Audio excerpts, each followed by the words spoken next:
واعتصموا بحبل الله جميعا ولا تفرقوا وقال تعالى ولا تنازعوا فتفشلوا وتذهب ريحكم۔ بزرگان محترم، عزیز نوجوان دوستوں، بھائیوں اور قابل احترام اسلامی ماؤں اور بہنوں، اتحاد اور اتفاق کسی بھی قوم و ملت، کسی بھی جماعت اور تنظیم کی بقا کے لیے اور اس کی ترقی کے لیے انتہائی ضروری ہے۔ قوم و ملت کے افراد ہوں یا کسی بھی جماعت اور تنظیم کے افراد، تو ان سب کے درمیان جب تک اتحاد اور اتفاق باقی رہے گا، ان کے اپنے خیالات ایک جیسے رہیں گے، تو تبھی تک وہ قوم و ملت بھی باقی رہتی ہے، وہ جماعت و تنظیم بھی باقی رہ سکتی ہے۔ اور جیسے جیسے اس قوم و ملت کے یا کسی بھی جماعت اور تنظیم کے افراد کے درمیان جب اختلافات جنم لیتے ہیں، کسی بھی طرح کے اختلافات، تو سمجھیے کہ پھر وہیں سے ان کے درمیان دراڑیں پڑنا شروع ہو جاتی ہیں اور بہت جلد اس کا خاتمہ بھی ہو جا سکتا ہے۔ اسی لیے ہمارے اپنے دین اسلام میں اتحاد اور اتفاق پر بہت زیادہ زور دیا گیا ہے۔ اللہ رب العالمین کا یہی فرمان ہے کہ وَاعْتَصِمُوا بِحَبْلِ اللَّهِ جَمِيعًا وَلَا تَفَرَّقُوا، کہ لوگوں اللہ تعالیٰ کی رسی کو مضبوطی کے ساتھ تھام لو۔ اللہ کی رسی سے مراد اللہ کا کلام ہے، قرآن مجید ہے، کہ اس کی تعلیمات کو تم اچھی طرح سے مضبوطی کے ساتھ پکڑ لو اور اس پر چلنے کی کوشش کرو۔ اگر تم نے ایسا نہیں کیا تو نتیجہ وہ ہوگا کہ جس سے اللہ تعالیٰ روکتے ہیں کہ وَلَا تَفَرَّقُوا، اور تفرقے میں نہ پڑ جاؤ، اختلافات کی نظر نہ ہو جاؤ۔ کہ آدمی اور یہ خاص کر مسلمان جن سے اللہ رب العالمین یہ جو نا ہدایت دے رہے ہیں اور ان کو یہ رہنمائی کر رہے ہیں کہ اللہ تعالیٰ کے فرامین کو اور اللہ تعالیٰ کی کتاب کو اور اس کے بتائے ہوئے طریقے کو مضبوطی کے ساتھ تھام لو۔ اگر تم نے یہ نہیں کیا تو نتیجہ یہی ہوگا کہ تم تفرقے کا شکار ہو جاؤ گے۔ تو اس لیے اللہ تعالیٰ نے دونوں باتوں کو ایک ساتھ جوڑ کر ذکر کیا ہے کہ اللہ تعالیٰ کی رسی کو مضبوطی کے ساتھ تھام لو اور تفرقے کا، اختلاف کا شکار نہ ہو جاؤ۔ یہ ایسی چیز ہے کہ اختلاف جب کسی جماعت میں، کسی بھی جو ہے کیا ہے قوم و ملت میں پیدا ہوتا ہے تو پھر وہ ہمیشہ ناکامی کی طرف جو ہے چلتی رہتی ہے۔ یہی وجہ ہے کہ اللہ رب العالمین ایسے موقع پر جب کہ مسلمانوں کو جم کر رہنا تھا میدان میں دشمنوں کے خلاف، تو وہاں بھی اللہ تعالیٰ یہی تعلیم دیتے ہیں وَلَا تَنَازَعُوا فَتَفْشَلُوا وَتَذْهَبَ رِيحُكُمْ، کہ مسلمانوں تم لوگ تنازع کا شکار نہ ہو جاؤ، آپس میں اختلاف نہ کر بیٹھو کہ اس کے نتیجے میں تم ناکام ہو جاؤ گے۔ فتفشلوا، تمہاری ناکامی بالکل یقینی ہو جائے گی، اور جب تم ناکام ہو جاؤ گے تو دشمن کے بالمقابل، دشمن کے مقابلے میں تم ٹک نہیں سکتے، تمہاری ہوا اکھڑ جائے گی، میدان میں تم نہیں ٹھہر سکتے۔ آج جبکہ دشمنان اسلام امت مسلمہ کی ایک ایک کمزوری اور ایک ایک خامی سے اپنا فائدہ کرنے کی سوچ رہی ہے، ساری دشمن تنظیمیں، سارے دشمن، سب کی بس یہی خواہش ہے کہ مسلمانوں میں کہاں کیا خامی پائی جاتی ہے، کیا ان کے اندر کمی ہوتی ہے کہ اس کمی کا ہم بھرپور فائدہ اٹھائیں۔ تو بالکل ایسے دور میں ہم مسلمانوں کو تو پوری طرح سے متحد ہو کر اپنے دشمنوں کا مقابلہ کرنے کی ضرورت ہے۔ جب تک مسلمان متحد تھے، ان کے درمیان عقیدے میں کوئی اختلاف نہیں پیدا ہوا، عمل میں کسی طرح کا کوئی اختلاف نہیں تھا، قرآن اور حدیث کی تعلیمات کے وہ پابند تھے اور اسی کی روشنی میں اپنی زندگی گزارا کرتے تھے، تب تک مسلمانوں کے سامنے کوئی سر اٹھانے کی بھی ہمت نہیں کرتا تھا، جرأت نہیں کرتا تھا۔ لیکن جیسے جیسے سب سے پہلے اختلافات جو شروع ہوئے تو یہ عقیدے کی بنیاد پر اختلافات شروع ہوئے کہ کوئی آ کر دعویٰ کرنے لگا آل بیت کی محبت میں ہم سب سے آگے ہیں، اور اس کے نتیجے میں آل بیت کے لیے ہماری اپنی ساری جو کوششیں ہوں گی اور ان کے لیے ہم کھڑے ہوں گے، اس طرح کے دعوے اور اس طرح کے نعرے لگا کر دوسرے اور لوگوں سے اپنے آپ کو الگ کیا، اور کئی لوگوں کو بالکل وہاں سے جو سب ایک ساتھ متحد تھے آل بیت کا ایک خوبصورت نعرہ لگا کر بہت سارے لوگوں کو اپنی جماعت کے ساتھ جوڑنا شروع کیا۔ پھر اس کے بعد یہی یعنی کہ یہ وہ لوگ جن کو ہم بعد میں شیعہ کے نام سے جانتے ہیں، کہ جن کے مختلف ایسے عقائد کہ جس کی وجہ سے وہ کبھی اہل سنت کے ساتھ جڑ نہیں سکتے اور ان کے ساتھ متحد ہو نہیں سکتے۔ پھر ایک خوارج کا فتنہ آیا۔ خوارج یعنی کہ وہ لوگ جو یہ عقیدہ رکھتے ہیں کہ کوئی بھی مومن اگر کسی بڑے گناہ کا ارتکاب کر لیا، کبیرہ گناہ کا اگر ارتکاب کیا تو پھر وہ تو جہنمی ہے، اس کی توبہ بھی قبول نہیں ہوگی اور وہ کافر ہو گیا، اسلام کے دائرے سے نکل گیا۔ اس طرح کا عقیدہ رکھنے والی ایک جماعت پیدا ہوئی، تو پھر بہت سارے لوگ اس عقیدے سے متاثر ہو کر ان کی پیروی کرنے لگے، اور جو اہل سنت تھے تو ان سے بالکل کٹ گئے۔ تو ایسے عقائد کی بنیاد پر بعد میں کتنے فرقے، معتزلہ کا فرقہ، جہمیہ کا فرقہ، کرامیہ کا فرقہ، مرجئہ کا فرقہ، ایسے کتنے ہی فرقے صرف عقیدے کی بنیاد پر وجود میں آئے، اور آج بھی بہت سارے ایسے ہی فرقے جو عقیدے کے اندر اختلاف رکھنے کی وجہ سے اہل سنت سے بالکل دور نظر آ رہے ہیں۔ ان کے علاوہ مزید عملی اختلافات، کہ جہاں فروعات فقہیہ میں اختلافات کرنے لگے تو ان اختلافات کے نتیجے میں مسلکی اختلافات میں آ کر کئی جو جماعتیں بن گئیں اور کئی مسالک بن گئے، اور ہر ایک دوسرے کو برداشت بھی نہیں کرتا۔ حالانکہ اللہ رب العالمین کا فرمان یہ ہے فَإِن تَنَازَعْتُمْ فی شیء فردوہ الی اللہ والرسول، کہ لوگوں، مسلمانوں، تمہاری ذمہ داری یہ ہے کہ اللہ اور اس کے رسول کی اطاعت کرو، اور تم میں سے جو سارے اہل علم اور سارے مجتہدین متفق ہو کر کوئی بات بتا دے تو اس کو دین سمجھ کر اس کی پیروی کرو،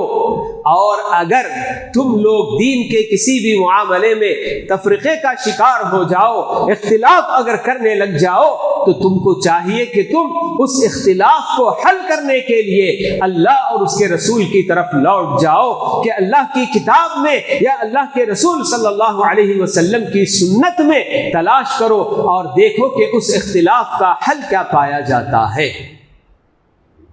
بہرحال یہ صورتحال ہے امت مسلمہ کی، کہ امت مسلمہ جو کہ ایک امت اللہ تعالیٰ نے اس کو بنایا، مگر آج یہ امت اتنے فرقوں میں، اتنے ٹکڑوں میں بٹی ہوئی ہے کہ اس کا بہت بہترین بھرپور فائدہ سارے دشمنان اسلام اٹھا رہے ہیں۔ انہیں اچھی طرح سے معلوم ہے کہ یہ مسلمان کبھی اب متحد نہیں ہو سکتے، ان کے درمیان کے یہ اختلافات اتنے وسیع ہو چکے ہیں، اتنے مضبوط اور اتنے گہرے ہو چکے ہیں کہ ان لوگوں کا آپس میں ملنے کا تصور بہت دور ہے۔ تو اس لیے ایک دوسرے کے خلاف بھڑکانا، کرنا، یہ سارے کام وہ لوگ کرتے ہیں، اور خود مسلمانوں کو آپس میں لڑانے کی بھی فکر میں لگے رہتے ہیں۔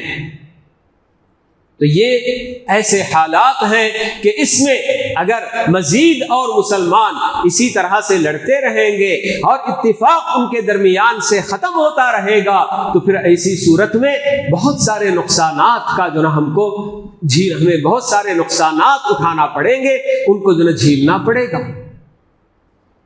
تو اسی لیے اللہ رب العالمین نے اختلافات کی جڑوں کو ختم کرنے کے لیے بہت پیاری پیاری تعلیمات اللہ تعالیٰ نے دی۔ تو ان تعلیمات میں ایک اہم تعلیم، ایک مسلمان کا اپنا دل دوسرے مسلمان کے لیے بالکل صاف و شفاف ہونا چاہیے، اس کے اپنے دل کے اندر کئی بیماریاں، انسان کے دل میں ایسی ایسی بیماریاں جنم لیتی ہیں کہ وہ صرف اس بیمار کو ہی نقصان نہیں پہنچاتی بلکہ اس بیماری کا نقصان پورے معاشرے کو ہوتا ہے۔ تو اس لیے اللہ رب العالمین نے بہت ساری قلبی امراض، دل کی بیماریاں، تو ان بیماریوں کا علاج کرنے کا اللہ تعالیٰ نے حکم دیا اور اپنے دلوں کو ان بیماریوں سے پاک و صاف رکھنے، سلامتی میں رکھنے کا اللہ تعالیٰ نے حکم دیا، کہ جس میں سب سے بنیادی چیز جی حسد اور کینہ ہے، کہ اگر ایک بندہ کسی اور کے خلاف حسد میں جب مبتلا ہو جاتا ہے تو یہ حسد کرنے والا کبھی چین و سکون سے بیٹھ ہی نہیں سکتا۔ اس کے اپنے دل میں جو مخالف ہے اسے کسی بھی طرح کا نقصان پہنچانے کی ہر طرح کی وہ جو ہے کیا ہے اپنی ذہن کو گھماتا رہے گا، اور کچھ نہ کچھ ایسے لوگوں کو جن سے وہ حسد کرتا ہے، جن سے وہ دشمنی کرتا ہے، کسی نہ کسی طرح انہیں نقصان پہنچانے کی فکر ہی کرتا رہے گا۔ تو یہ حسد کرنے والا خود اپنا ہی نہیں بلکہ دوسروں کا بھی نقصان کرتا ہے۔ حسد ہی کی بنیاد پر تو سب سے پہلا قتل جو کہ اس روئے زمین پر ناحق قتل جو ہوا کس بنیاد پر ہوا تھا؟ حسد ہی کی بنیاد پر۔ حضرت آدم علیہ السلام کے 2 بیٹوں کا واقعہ اللہ رب العالمین نے قرآن مجید میں بیان کیا ہے کہ 2 بیٹے قابیل اور حابیل، تو ان دونوں نے اللہ کے لیے قربانی پیش کی، مگر حابیل کی قبول ہو گئی، قابیل کی قبول نہیں ہوئی۔ قابیل نے اپنے بھائی سے دشمنی کی، کہا کہ میں تجھے قتل کر دوں گا۔ حابیل نے کہا کہ ٹھیک ہے، قتل کرنا ہے تو قتل کر لو، مگر میں اپنا ہاتھ تمہاری طرف نہیں بڑھاؤں گا۔ پھر قابیل بالکل حسد میں آ کر اپنے ہی سگے بھائی حابیل کو قتل کر دیتا ہے، اور قتل کرنے کے بعد یہ پہلی موت تھی جو روئے زمین پر واقع ہوئی تھی۔ اسے معلوم بھی نہیں تھا کہ اس مردے کا کیا کرنا ہے۔ تو پھر اللہ تعالیٰ نے ایک کوے کو بھیجا کہ جو دوسرے کوے کے ساتھ لڑا، اور پھر اس کے بعد جو مر گیا اس کوے کو زندہ رہنے والا کوا زمین میں کھدائی کر کے اس کو گاڑتا ہے، اور پھر اس کے بعد یہ قابیل بالکل پشیمان ہوتا ہے، نادم ہوتا ہے کہ میں اس کوے سے بھی گیا گزرا ہو گیا کہ مجھے یہ تک نہیں معلوم کہ میرے اپنے بھائی کی لاش کا میں کیا کروں۔ بہرحال یہ حسد کا نتیجہ تھا کہ بالکل ایک بھائی نے اپنے بھائی کا خون کیا تھا۔ اور واقعہ آپ لوگ جانتے ہیں حضرت یوسف علیہ السلام کے تعلق سے کہ ان کے بھائی اپنے ہی چھوٹے سے معصوم سے بھائی سے حسد کرنے لگے، اس لیے کہ ہمارے ابا جان اس پر جان چھڑکتے ہیں، خوب پیار کرتے ہیں، محبت کرتے ہیں، تو بھائیوں کو حسد جو ہے کھا گئی۔ تو یہ حسد ایسا بالکل ان لوگوں کے اندر جنم لیتا گیا، یہ اتنا جو بڑھتا گیا کہ اپنے چھوٹے سے معصوم سے بھائی کو لے جا کر ایک ایسے کنویں میں پھینک کر چلے آئے رات کے اندھیرے میں کہ انہوں نے کبھی یہ تک نہیں سوچا، رحم نہیں کیا اپنے چھوٹے سے بھائی پر۔ تو یہ حسد کا نتیجہ ہوتا ہے کہ وہ صرف اپنے آپ کو نقصان نہیں بلکہ جس سے حسد کرتا ہے ہر طرح سے بڑا نقصان پہنچانے کی وہ کوشش میں لگ جاتا ہے۔ تو اسی لیے اللہ رب العالمین نے خاص کر ہمیں اس بری بیماری سے اپنے آپ کو بچانے کی اللہ تعالیٰ نے ہم سب کو تلقین کی ہے۔ تو حسد یہ ایسی بری بلا کہ آدمی، ہم تو یہ بھی اللہ کے نبی صلی اللہ علیہ وسلم نے ہمیں حدیث میں بتا دیا کہ حسد کرنے والے کی نیکیوں کو ویسے ہی حسد کرنا ختم کر دیتا ہے جیسا کہ آگ میں اگر آپ لکڑی جھونک دیتے ہیں تو جیسے آگ لکڑی کو کھا کر ختم کر دیتی ہے۔ تو حسد کرنے والا اپنی جگہ پر حسد کر کے دوسروں کے لیے برا چاہ کے بالکل اپنے ہی اعمال ختم کرا لیتا ہے، اسے پتہ بھی نہیں چلتا کہ اس کے اپنے اعمال برباد ہو جا رہے ہیں اور اس کے اعمال ختم ہو رہے ہیں۔ تو یہ بہت بڑی بری چیز کہ جس کی وجہ سے اللہ رب العالمین نے ہمیں حسد جیسی جو ہے کیا بری بلا سے اپنے سینوں کو، اپنے دلوں کو بالکل جو ہے کیا حفاظت میں رکھنے کا اللہ تعالیٰ نے حکم دیا ہے۔ تو یہ حسد ہی کی وجہ سے بغض و عداوت میں آدمی مبتلا ہوتا ہے، اور جب ایک دوسرے سے دشمنی کرنے لگ جاتے ہیں تو یہ اس کی پیٹھ پھیر کر جاتا ہے، وہ اس کی پیٹھ پھیر کر جاتا ہے، ایک دوسرے کا چہرہ بھی دیکھنا گوارا نہیں کرتے۔ کیسے کیسے حالات نہیں ہو جاتے ہیں جی۔ دشمنیاں جب جنم لیتی ہیں، بالکل ایک تو میں نے ابھی آپ کے سامنے بتایا کہ دینی اعتبار سے عقائد میں اختلاف اور پھر اعمال میں اختلاف کی وجہ سے امت بالکل کیا ہے بٹتی چلی گئی۔ تو دوسری طرف ایک ہی گھر میں، ایک ہی خاندان میں مالی معاملات، جی مال و دولت کے جھگڑے کو لے کر آپس میں اختلافات ہوتے ہیں، عہدے اور مناصب کے جی معاملے کو لے کر آپس میں اختلافات ہوتے ہیں، اور اس کی وجہ سے پھر آپس میں دشمنیاں بڑھتی چلی جاتی ہیں۔ اور ایسے موقع پر کہ جب یہ دیکھا جاتا ہے کہ کسی دو جماعت میں دشمنی چل رہی ہے یا دو افراد میں ایک دوسرے کے درمیان دشمنی چل رہی ہے اور یہ بہت ہی آگے بڑھ چکی ہے، دشمنی کی آگ جل رہی ہوتی ہے، تو اس آگ میں کچھ ایسے لوگ ہوتے ہیں جو اپنی روٹیاں سیک لینا چاہتے ہیں۔ ایسے لوگوں سے لوگوں کو بالکل کیا ہے یعنی کہ ہوشیار رہنا چاہیے کہ ان کا اپنا مقصد نہ اس سے محبت ہے نہ اس سے محبت، بس کسی ایک کی دشمنی کی وجہ سے دوسرے کا ساتھ دینا چاہتا ہے، مگر اس سے بھی اس کی محبت نہیں ہوتی ہے۔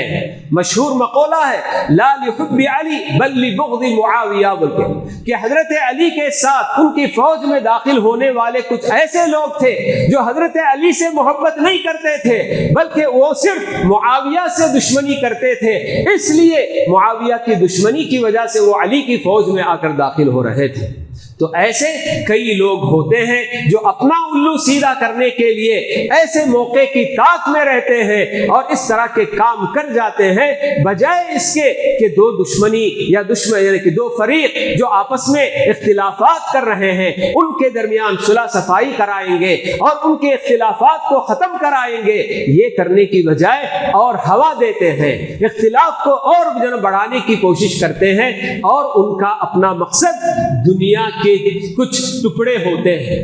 جی کچھ روپے پیسے یا ان کے اپنے سامنے کچھ چیزیں ہڈیاں ڈالنا ہوتا ہے، تو وہ اگر لے کر پھر اس کو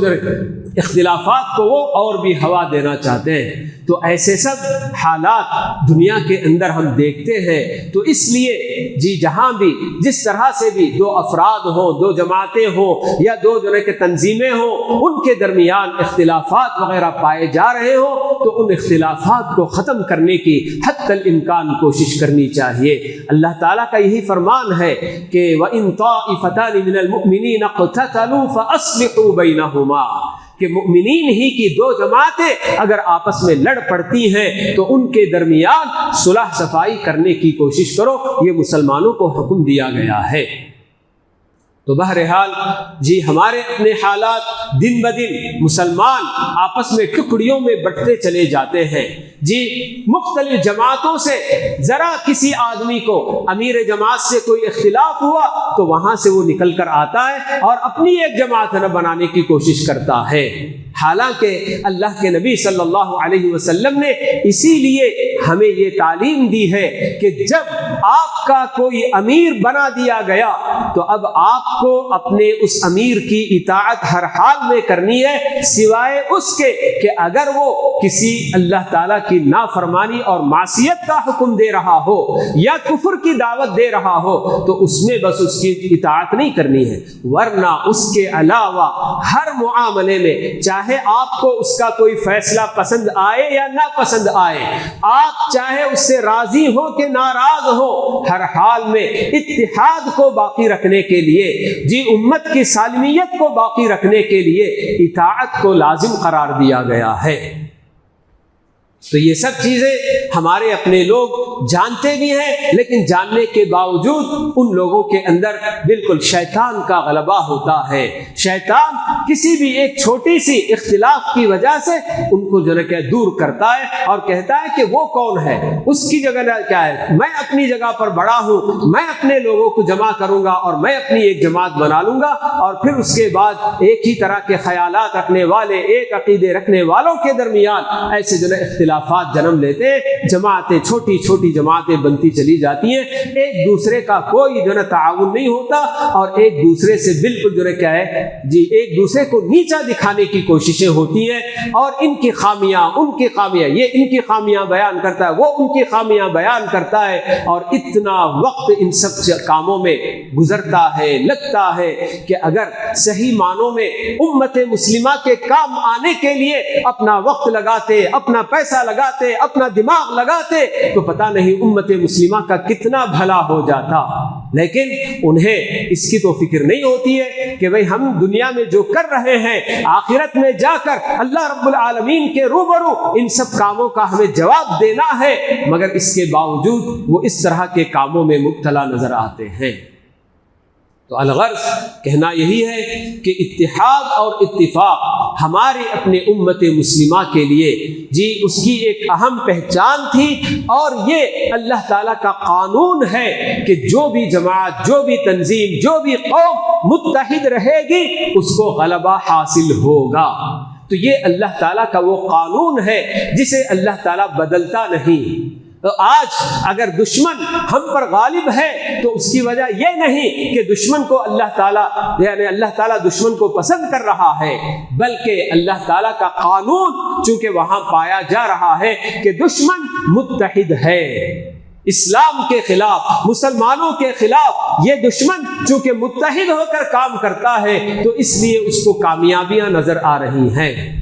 اگر ہم نے بھی ہماری اپنی صفوں میں یہ اتفاق یہ پیدا کر لیا، ہم نے اتحاد اگر ہم نے پیدا کر لیا، تو پھر اللہ تعالیٰ کا وعدہ اور اللہ تعالیٰ کا یہ قانون ہمارے اپنے حق میں بھی ضرور پورا ہو کر رہے گا۔ تو ضرورت اسی بات کی ہے کہ ہم امت مسلمہ ہماری اپنی جو ہے کیا ہے حالت کو پہچانیں، ہمارے اپنے حالات معلوم کریں، اور آپسی جو بھی اختلافات ہوتے ہیں، رنجشیں ہوتی ہیں، یہ سب اللہ کے لیے ایک دوسرے کو کہا سنا معاف کر کے آپس میں میل محبت کے ساتھ، دلوں میں کسی طرح کا کوئی حسد، کوئی کینہ، کوئی بغض، کوئی عداوت، ان سب سے بالکل پاک ہو کر اوپر اٹھ کر ایک دوسرے کے گلے لگ کر اگر ہم متحد ہو کر کام کریں گے تو ہماری اپنی صفوں میں کوئی جو ہے کہ دراڑ ڈالنے کی کوشش نہیں کر سکتا۔ اللہ تعالی ہم سب مسلمانوں کو دین کی ان پاکیزہ تعلیمات کو سمجھنے اور ان پر عمل پیرا ہونے کی اللہ تعالی سب کو توفیق نصیب فرمائے۔ اقول قولی ھذا واستغفر اللہ لی ولکم ولسائر المسلمین من کل ذنب فاستغفروہ انہ هو الغفور الرحیم۔